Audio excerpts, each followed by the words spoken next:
Hi all, namaste. Welcome back to my channel and you are watching Inspire Nepali Mom. आज चाहिँ म तपाईहरुलाई चाहिँ मेरो थ्याङ्क्सगिभिङ क्याक्टसको चाहिँ केयर टिप्सहरु शेयर गर्दै छु। यो हेर्नुस् मेरो थ्याङ्क्सगिभिङ क्याक्टस एकदमै पिक टाइममा छ। यो चाहिँ अहिले ब्लुम हुने। सो बेसिकली आज चाहिँ म यसको बारेमा मात्रै शेयर गर्दै छु।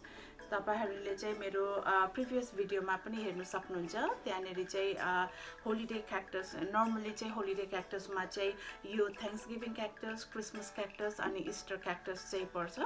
अनि यसो हेर्दाखेरि चाहिँ झट्ट हेर्दाखेरि चाहिँ यिनीहरुको चाहिँ लिभ्सहरु यो पातहरु भनौं कि यो स्टेमहरु भनौं एउटै देखिने भएकोले हुँदाखेरि अलिकति छुट्याउनु गाह्रो हुन्छ।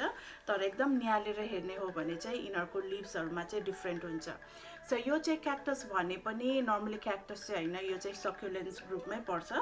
अनि यसको केयर टिप्सहरु पनि नर्मली हामीले अरु सक्युलेन्ट्स हरुलाई केयर गरे जस्तै नै हुन्छ यसको नर्मली केयर टिप्सहरु पनि। सो फर्स्टमा चाहिँ यसलाई चाहिँ यो चाहिँ इन्डोर पनि हुन्छ, आउटडोर पनि राख्न सकिन्छ। इन्डोर चाहिँ राख्दाखेरि चाहिँ डाइरेक्ट सनलाइट नपर्ने ठाउँमा चाहिँ राम्ररी यो चाहिँ सर्भाइभ हुन्छ भने आउटडोरमा पनि यदि डाइरेक्ट घामहरु नपर्ने ठाउँमा अलिकति छायामा छ भने चाहिँ मजाले सर्भाइभ हुन्छ। अनि यसको एकदमै राम्रो पोइन्ट भनेको चाहिँ यो चाहिँ एकदमै लङ लिभ एकदमै लामो बाँच्न सक्छ। यो चाहिँ धेरै एकदमै केयर नचाहिने फ्लावरमा पर्छ, प्लान्टमा पर्छ। यो चाहिँ लाइक 40, 50, 60 इभन 100 इयर्ससम्म पनि बाँच्न सक्छ, जेनेरेसन टु जेनेरेसन। मैले चाहिँ लिएको चाहिँ यो चाहिँ भयो 5 इयर्स जति भयो र एभ्री इयर नै फुल्छ यसरी मजाले। उसलाई चाहिँ राम्रो वेदर सुटेबल रुम टेम्परेचर भयो भने चाहिँ एभ्री इयर, कहिलेकाहीँ चाहिँ even twice in a year पनि फुल्छ, तर वन्स इन अ इयर चाहिँ नर्मली जहिले पनि फुल्छ। सो त्यो भयो सनलाइट। सनलाइटमा चाहिँ इन्डाइरेक्ट सनलाइट इन्डोरमा।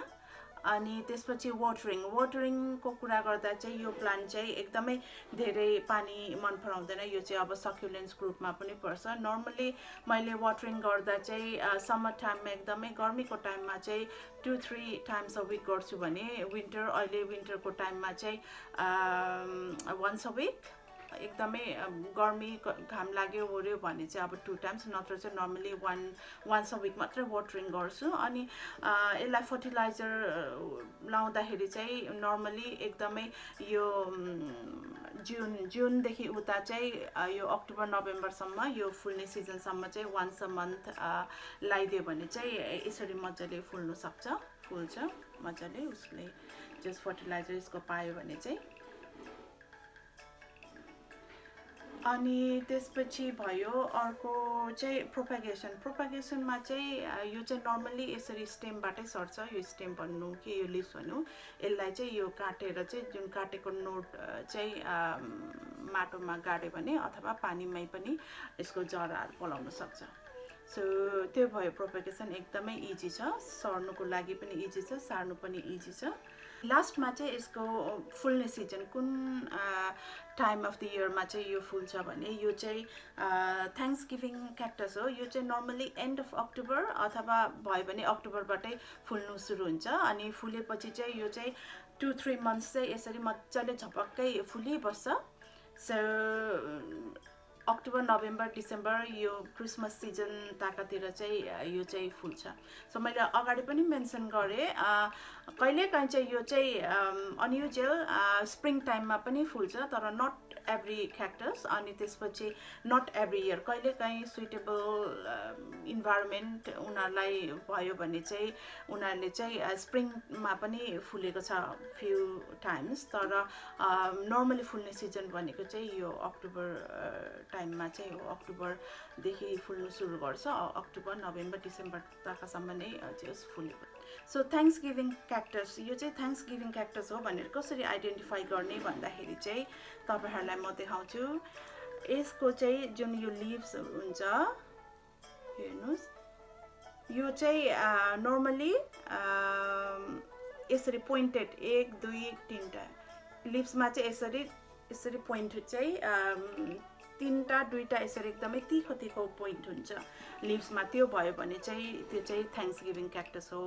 अनि क्रिसमस क्याक्टसमा चाहिँ यो पोइन्टेड हुँदैन।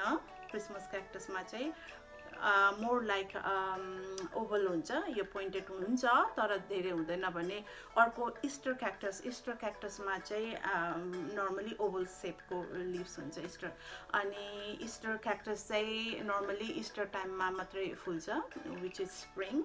अनि क्रिसमस क्याक्टस चाहिँ त्यो चाहिँ यही ताका हो फुल्ने। नर्मली यो थ्याङ्क्सगिभिङ क्याक्टस र क्रिसमस क्याक्टस चाहिँ नर्मली उत्तिकै टाइममा फुल्छ। सो होपफुल्ली नेक्स्ट भिडियोमा चाहिँ म चाहिँ क्रिसमस क्याक्टसको भिडियो पनि लिएर आउँछु। तर अहिले चाहिँ मैले चाहिँ यो मेरो थ्याङ्क्सगिभिङ क्याक्टस एकदमै मजाले फुलेको भएर चाहिँ यसको भिडियो चाहिँ मैले सुरुमा बनाएको। अनि मसँग चाहिँ यो क्रिसमस क्याक्टस अर्को कलरमा पनि छ।